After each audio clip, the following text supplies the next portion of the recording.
లేకపోతే నువ్వు 300 ఏసాలు కట్టాలి. పౌడమంతా దానికోసం 10 ఏసాలు కట్టాలి. ఆ యొక్క పిల్లని అడగాని నువ్వైనా కానీ 6 వాదాల మీద 7 దూదాల మీద ఆ యొక్క పిల్లని అడగాని నువ్వు చేసుకచ్చుకోవాలి తమ్ముడా. తమ్ముడా పల్లెవాళ్ళ సహజాలు నువ్వు పోవాలంటే పల్లెవాళ్ళ పేరు చెప్తే దావుదండి పేరు పెద్దదన్న తమ్ముడా. తమ్ముడా పల్లెవాళ్ళ దావు చెప్తా ఉంటే నక్క మీది నాగడి మీది నారాయణగా చూడడానికి నక్క ముట్ట తెలియలేదు. వాళ్ళ పేరు చెప్తే తమ్ముడా పేరు పెద్ద దావుదండి ఉన్నది. వాళ్ళ పేరు చెప్తే గుట్టకున్న పెద్ద పులి ఏనాడు గుట్టకు మురిగి సత్త తమ్ముడా.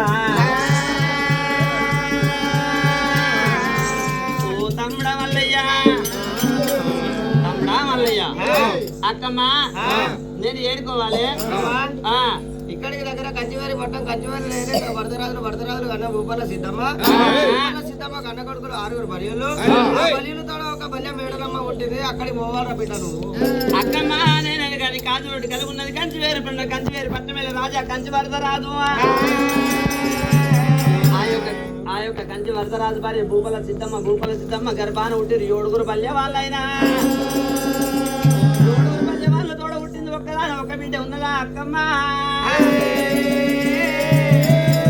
అక్కమ్మ ఆ యొక్క పిల్లని కానీ పుట్టినాక 3 రోజుల పిల్లని తీసుకుపోయి మంగళకత్ర మాలు కట్టి మాలి మీద ఉంచినారా. ఆ యొక్క 3వ పిల్లని కానీ పరాయమ వాడి కల్లా చూసినట్టుంటే మాకైనా కానీ పరువు దక్క అనుకున్నారు. లేదంటే మేమైనా కానీ ఎత్తి ఒక రాజ్యం ఇచ్చి అంగీకారం ఒకటే మా కీర్తికమ్మ అనుకున్నారు వాళ్ళు. మంగళకత్ర మాల మీద గిరియేసి గిరిపోతూ ఉంచారు కాబట్టి తమ్మి నువ్వైనా కానీ ఆ పిల్లని ఎట్లా చేసుకొచ్చుకుంటా నువ్వు నాకు చెప్తున్నావు అక్కమ్మ.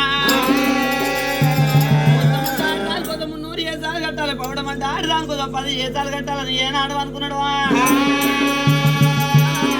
సరే అక్కమ్మ నువ్వైనా నీ జాడల్లో నువ్వు ఉండు నేనైనా నేను వెళ్ళిపోయి నేను వస్తానా అని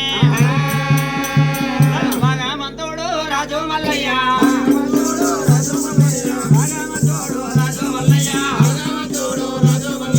రాజు మల్లయ్యో దేవుడు మల్లయ్య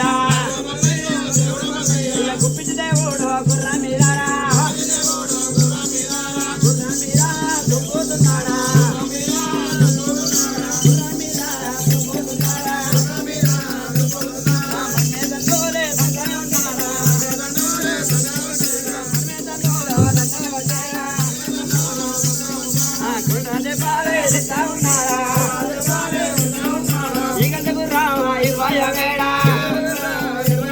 అది సోమల గుర్రావే సోమల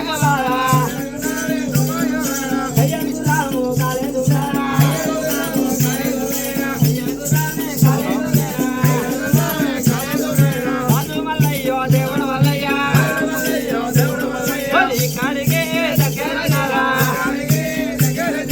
ఎక్కడ కూడా పోతా ఉన్నాడా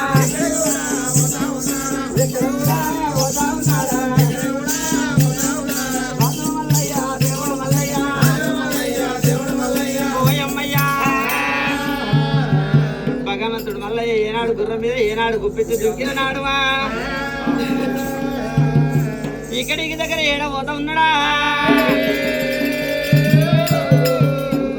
ఇక్కడికి దగ్గర కాజుబొడ్డు కలిగి ఉన్నది కంచివేరుపట్నం పనబడి బంధుకి ఏనాడు భగవంతుడు కన్నెరాయి చెట్టు కింద ఏనాడు దిగినాడవా.